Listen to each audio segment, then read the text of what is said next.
ମୁଁ ଆଜ୍ଞା ହଉଛି ପ୍ରଦ୍ୟୁମ୍ନ କୁମାର ବେହେରା ଏ ବିଦ୍ୟାଳୟର ପ୍ରତିଷ୍ଠାତା ସମ୍ପାଦକ 2001 ମସିହାରେ ବିଦ୍ୟାଳୟ ଆରମ୍ଭ ହେଇଛି। ଲକ୍ଷ୍ୟ ଗୋଟିଏ ଆଜ୍ଞା ଶିକ୍ଷା କ୍ଷେତ୍ରରେ ପିଲାଙ୍କୁ କିଛି ଆମେ ସାହାଯ୍ୟ ସହଯୋଗର ହାତ ବଢ଼େଇ ପାରିବା, କିଛି ଆମେ ସମାଜର ଉନ୍ନତି କରିବା, ଏଇଟା ହେଉଛି ଗୋଟିଏ ଲକ୍ଷ୍ୟ, ନହେଲେ ଆଉ ଲକ୍ଷ୍ୟ କିଛି ନାହିଁ। କେମିତି ଆମେ ଶିକ୍ଷା ବିଭିନ୍ନ କ୍ଷେତ୍ର ଅଛି, ଆମେ ଶିକ୍ଷା କ୍ଷେତ୍ରରେ କେମିତି ପିଲାଙ୍କୁ କେମିତି ସହଯୋଗର ହାତ ଦେଇକି ତାଙ୍କୁ ଟିକେ ଅଧିକା ନେଇପାରିବା, କିନ୍ତୁ ଆମେ ନବା ଖାଲି ହାତ ବଢ଼େଇବା ଆଜ୍ଞା, ସାହାଯ୍ୟ କରିବା। ଭଗବାନଙ୍କ ଦତ୍ତ ହେଉଛି ଶିକ୍ଷା, ଯାହାକୁ ଯାହା ଭଗବାନ ତାଙ୍କ ମୁଣ୍ଡରେ ଦେଇଛନ୍ତି ସେ ସେତିକି ଯାହା ଯାଇପାରିବେ। ଆମେ କେବଳ ଖାଲି ମାର୍ଗଦର୍ଶକ ହେଇକି ରହୁଛୁ ଆଜ୍ଞା। ମୁଖ୍ୟ ଅତିଥି ଥିଲେ ଜଗନ୍ନାଥ ପ୍ରଧାନ ମହୋଦୟ ଥିଲେ, ଶ୍ରୀଯୁକ୍ତ ଜଗନ୍ନାଥ ପ୍ରଧାନ ଥିଲେ ଆମର। ଆଉ ସମ୍ମାନିତ ଅତିଥି ଥିଲେ ମନୋରଞ୍ଜନ ମହାପାତ୍ର, ଆଉ ତାଙ୍କ ସହିତ ଆଉ ଜଣେ ମୁଖ୍ୟ ବକ୍ତା ଥିଲେ ମନୋରଞ୍ଜନ ମହାପାତ୍ର ମହୋଦୟ, ଆଉ ସମ୍ମାନୀୟ ଅତିଥି ଥିଲେ ଡକ୍ଟର ଲିପିକା ଦାସ। ଲକ୍ଷ୍ୟ କେବଳ ଭାଇ ଆମେ ତ ଆସିକି ମାନେ 52-55 ବର୍ଷ ହେଲା। ଲକ୍ଷ୍ୟ ଆମର ଲକ୍ଷ୍ୟ ତ ଗୋଟେ ଖାଲି କହନ୍ତି, ଆପଣ ମାନେ ସବୁ ଜାଣିଥିବେ, କହିବେ ମାଷ୍ଟର ପିନ୍ଧା ଓଲୁ କହନ୍ତି ଆପଣ ଆରମ୍ଭରୁ ଶିଖିଥାଏ। କାହିଁ କହିଲେ ତାଙ୍କର 24 ଘଣ୍ଟା ସେ ସ୍କୁଲରେ ଚିନ୍ତା ଥାଏ, ତେଣୁ ସ୍କୁଲ ବାହାରେ ସିଏ ଆଉ କିଛି ଜାଣିପାରନ୍ତି। ଆମର ଲକ୍ଷ୍ୟ କେବଳ ଶିଶୁମାନଙ୍କୁ କେମିତି ଉନ୍ନତି କରିବା। ପିଲାମାନଙ୍କୁ ବାର୍ତ୍ତା ଦେବି, ଜୀବନର ଲକ୍ଷ୍ୟ ହଉ ଗୋଟେ ସୁସ୍ଥ ନାଗରିକ ହେବା। ଆମ ଦେଶ ଆଉ ଆମ ଜାତିର କେମିତି ଆମେ ଉନ୍ନତି କରିବା, ଆମେ ଗୋଟେ ସୁସ୍ଥ ନାଗରିକ ହେବା। ଆମେ ଯେଉଁ ଆଜିକାଲି ସମସ୍ତେ ଆମେ ଚାହିଁଲେ କ'ଣ କହିଲେ, ଖାଲି ପରସେଣ୍ଟେଜରେ ଆମେ କାଲକୁଲେସନ୍ କରୁଛେ, କିନ୍ତୁ ପରସେଣ୍ଟେଜଟା କିଏ? ଆମ ଭିତରେ ଜ୍ଞାନ ଆମେ ଖାଲି ପର୍ଟିକୁଲାର ବହିରେ ପଢ଼ିକି ପରସେଣ୍ଟେଜ ରଖିଲେ ହେବନି, କିନ୍ତୁ ଗୋଟେ ସୁସ୍ଥ ନାଗରିକ ହେଇପାରିବା, ଗୋଟେ ଭଲ ମଣିଷ ହେବା, ସମାଜରେ ଗୋଟେ ଭଲ ମଣିଷ ହେଇପାରିବା। ପଖାଳ ଖାଇବା ପଛେ କିନ୍ତୁ ବ୍ୟବହାର ଠିକ୍ କରିବା। ଯଦି ଆମେ ନିଜେ ପରିମାର୍ଜିତ ହେବା ତାହେଲେ ଆମ ସମାଜକୁ ଆମେ ପରିମାର୍ଜିତ କରିପାରିବା। ଏଟା ଲକ୍ଷ୍ୟ। ଆଜି ରସୁଲଗଡ଼ ସ୍ଥିତ ଭୁବନେଶ୍ୱର ଠାରେ ସରସ୍ୱତୀ ଶିଶୁ ବିଦ୍ୟା ମନ୍ଦିରର 24ତମ ବାର୍ଷିକ ଉତ୍ସବରେ ମୁଁ ଯୋଗ ଦେଇଥିଲି।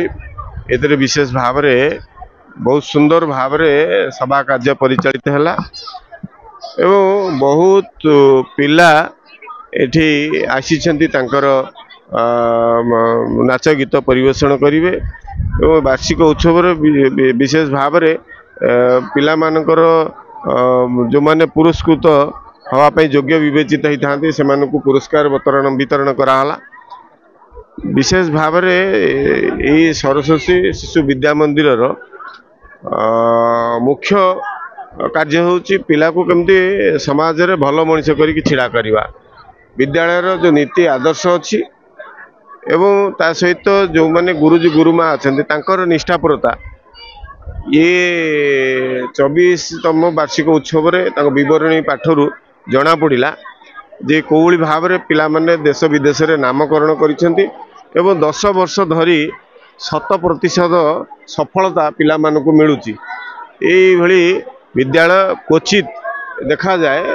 ଭୁବନେଶ୍ୱର ସହରରେ ଏଭଳି ବିଦ୍ୟାଳୟକୁ ସ୍ୱତନ୍ତ୍ର ମାନ୍ୟତା ମିଳିବା ଆବଶ୍ୟକତା ଅଛି ଏବଂ ଏଠି ଯେଉଁଭଳି ଭାବରେ ଅଭିଭାବକମାନେ ଉତ୍ସାହ ସହିତ ପିଲାମାନଙ୍କର ସାଂସ୍କୃତିକ କାର୍ଯ୍ୟକ୍ରମକୁ ଅପେକ୍ଷା କରିଛନ୍ତି, ସେଟା ବହୁତ ଖୁସିର କଥା ଯେ ଛୋଟ ଛୋଟ ପିଲାମାନେ ତାଙ୍କର ବିଭିନ୍ନ ଅଭ୍ୟାସରତ ଯେଉଁ ନୃତ୍ୟ ଅଛି, ଅନ୍ୟ କଳା ସବୁ ରହିଛି, ତାକୁ ଏଠି ପରିବେଷଣ କରିବେ।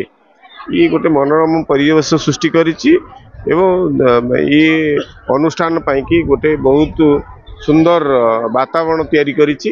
ଧନ୍ୟବାଦ ଦେବି ପ୍ରଧାନ ଆଚାର୍ଯ୍ୟ ଯିଏ ଅଛନ୍ତି ସମ୍ପାଦକ ପ୍ରଦ୍ୟୁମ୍ନ ବେହେରା, ତାଙ୍କୁ ବିଶେଷ ଧନ୍ୟବାଦ ଦେବି। ଶୃଙ୍ଖଳିତ ଢଙ୍ଗରେ ଭବ୍ୟ କାର୍ଯ୍ୟକ୍ରମ କରିବା ସହିତ ଏବଂ ବିଦ୍ୟାଳୟର ପିଲାମାନଙ୍କୁ ଉଚିତ ମାର୍ଗରେ ଆଗେଇ ନେବା ପାଇଁ ଯେଉଁ ପ୍ରୟାସ ଜାରି ରଖିଛନ୍ତି, ନିଶ୍ଚିତ ରୂପେ ଧନ୍ୟବାଦର ପାତ୍ର ଏବଂ ମହାପ୍ରଭୁଙ୍କ ନିକଟରେ ଉତ୍ତରୋତ୍ତର କାମନା କରୁଛି ବିଦ୍ୟାଳୟର। ମୁଁ ସରସ୍ୱତୀ ଶିଶୁ ବିଦ୍ୟା ମନ୍ଦିରର ପ୍ରଧାନ ଆଚାର୍ଯ୍ୟ ଶ୍ରୀମତୀ ମଧୁସ୍ମିତା ଦାସ। 24ତମ ବାର୍ଷିକ ଉତ୍ସବ ମୋ ବିଦ୍ୟାଳୟରେ ଅନୁଷ୍ଠିତ ହେଉଛି। ଆଜି ଅତିଥି ଥିଲେ ଜଗନ୍ନାଥ ପ୍ରସାଦ ଏବଂ ସମ୍ମାନୀୟ ଅତିଥି ଥିଲେ ଡକ୍ଟର ଲିପିକା ଦାସ, ଆଉ ମୁଖ୍ୟ ବକ୍ତା ଥିଲେ ସୌମ୍ୟ ସାଇ ମହାପାତ୍ର, ଆଉ ଆମର ସଭାପତି ହେଉଛନ୍ତି ପ୍ରଦ୍ୟୁମ୍ନ କୁମାର ବେହେରା, ଯାହାଙ୍କ ଇଏରେ ଆମର ଏବେ 24ତମ ବାର୍ଷିକ ଉତ୍ସବ ଅନୁଷ୍ଠିତ ହେଲା। ଆମର 700 ପିଲା ଭାଇ। ନା ଏବେ ତ ଆପରେ ଆପଣଙ୍କର ବାର୍ଷିକ ଫାଇନାଲ ପରୀକ୍ଷା, ତାପରେ ପୁଣି ଆଗୁ ଲକ୍ଷ୍ୟ ଯେହେତୁ ଆମେ ଏଠିକି ନୂଆ ବିଦ୍ୟାଳୟକୁ ଆସିଛୁ, ଏଠି ନୂଆ ଘର କରିଛୁ, ସେଥିପାଇଁ ଆମେ ଚେଷ୍ଟା କରିବୁ ଆମର ଯେମିତି ଆଉ ଟିକେ ଅଧିକା ପିଲା ହେଇକି ଆମ ସ୍କୁଲର ଟିକେ ଉନ୍ନତି ହେଉ, ସେଇଟା ଆମେ ଚେଷ୍ଟା କରିବୁ।